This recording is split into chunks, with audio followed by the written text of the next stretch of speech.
News 24 सामान्य जनतेचा आवाज। नमस्कार, आपण पाहत आहात स्वदेशी न्यूज।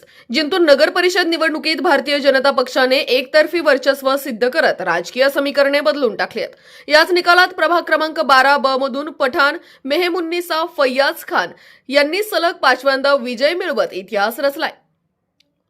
प्रतिष्ठेची निवडणूक, भाजपची रणनीती यशस्वी। मात्र या नगर परिषद निवडणुकीत भाजपने 12ही प्रभागात मुस्लिम उमेदवारांना संधी देत आपली पकड मजबूत केली आणि अखेर पालिका ताब्यात ठेवण्यात भाजपला घवघवीत यश मिळाले।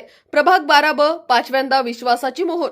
प्रभाग 12 मधून पठाण मेहमुन्निसा फैयाज खान यांनी 1025 मतांनी विजय मिळवत 5व्यांदा निवडून येण्याचा विक्रम केलाय। हा विजय म्हणजे केवळ निवडणूक यश नव्हे तर केलेल्या विकास कामांची पावती असल्याचं मत सामाजिक कार्यकर्ते व माजी आमदार रामप्रसाद बोर्डीकर यांचे कट्टर समर्थक टिका खान पठाण यांनी व्यक्त केले।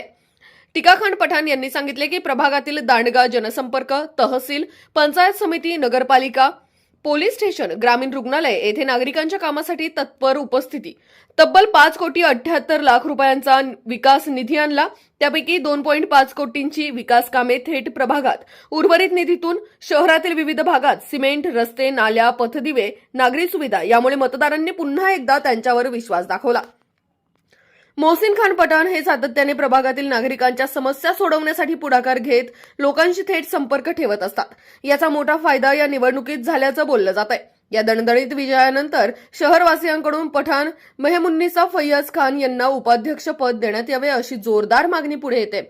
एकूणच जिंतूर नगर परिषद निवडणुकीत भाजपने राजकीय डावपेचात बाजी मारली असून प्रभाग 12 मधील 5व्यांदा विजयाने पठाण मेहमुन्निसा फैयाज खान यांचे नेतृत्व पुन्हा एकदा अधोरेखित झाले। अशाच ताज्या, विश्वासार्ह आणि सविस्तर बातम्यांसाठी स्वदेशी न्यूजला सबस्क्राईब करा। धन्यवाद।